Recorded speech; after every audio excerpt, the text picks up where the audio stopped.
Hi everybody, it's Sarah and it's Spirit of Saturday, and today we're talking about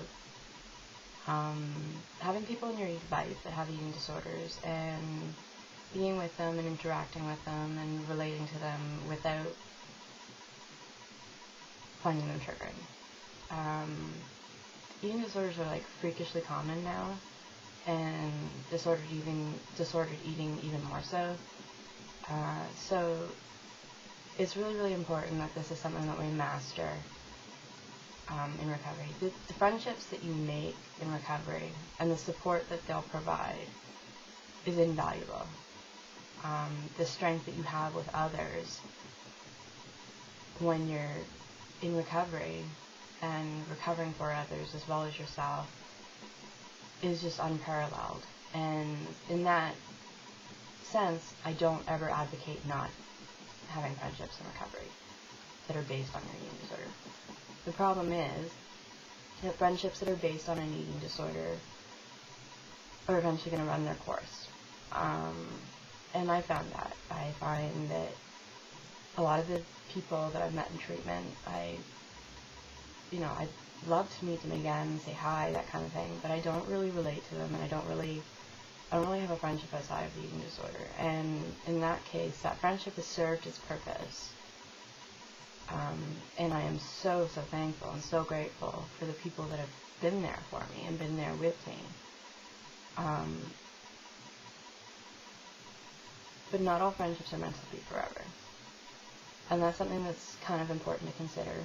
A lot of friendships do need to be put on hold when boundaries are being violated, and when it's when it's too hard to be around someone who's having eating disorder behavior, because it's all that's consuming them. It can be really, really hard to deal with that, and in that case, sometimes you pause the friendship. Or if both people are in a really, really bad spot, friendships can be hard then too, because it only takes one person to lift both of you up, but if that one person isn't there, then you both can sink down to depths that are really frightening. So in that case, I kind of try to be really prepared to understand that, and I try to express that to the people that I'm friends with that are currently seeking treatment, and most of them receive it quite well. The other thing that I find is that when I meet someone who has an eating disorder, especially if they're underweight, I may find them triggering. But once I get to know them outside of their eating disorder, that just disappears, and I just see someone in a lot of pain, and I see someone that I want to help. So I haven't really ever had difficulties with finding other people triggering.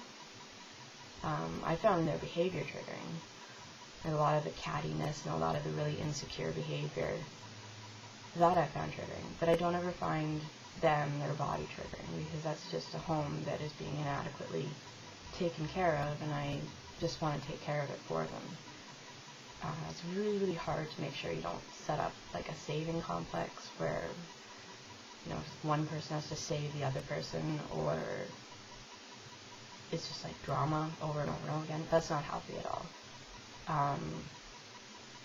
And I don't know, I guess it takes a lot of insight to know what's a good friendship, what's a solid friendship, what's something that's beneficial to you, and what's not.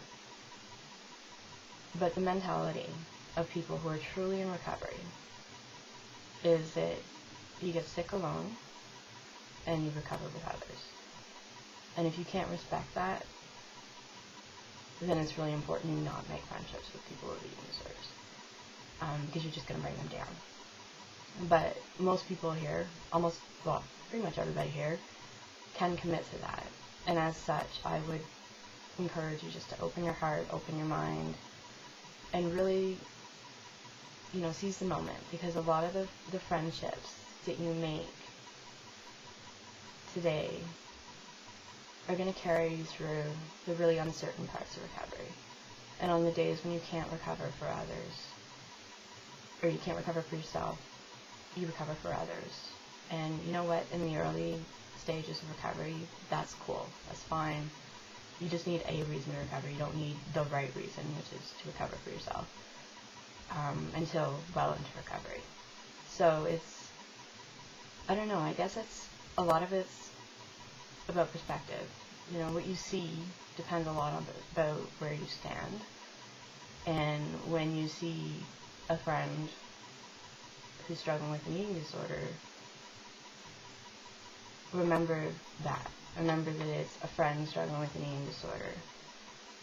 It's not an eating disorder.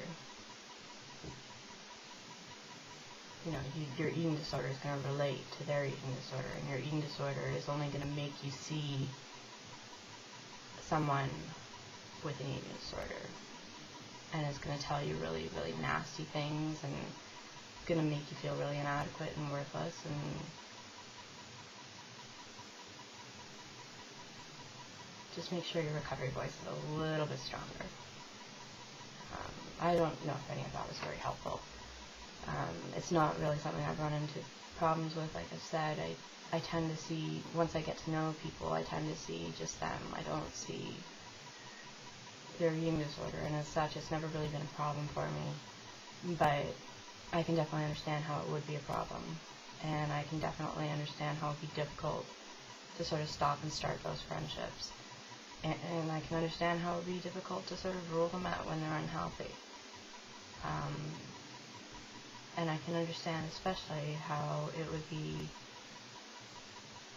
very, very difficult to leave those friendships, because they are truly so special, but they're not always there for the right reasons, or they're there for the right reasons in that right time, and they aren't supposed to last forever.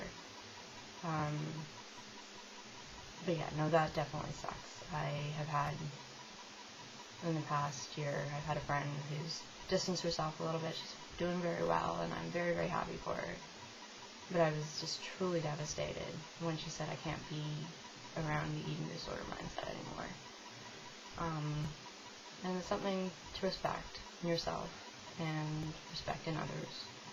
It's that boundary between being supportive and recovered, and working towards recovery, rather than starting to engage in eating disorder behavior and that sort of pact mentality that is just so insane. Yeah, so I'll see you next week. Hopefully that was kind of worthwhile, and hope everybody's having a fabulous week. It's really, really cold up here in Canada, and I'm really not liking it. So if you're from a slightly warmer part of the world, send me heat waves and heat vibes, because I'm getting cranky. Take care, everybody.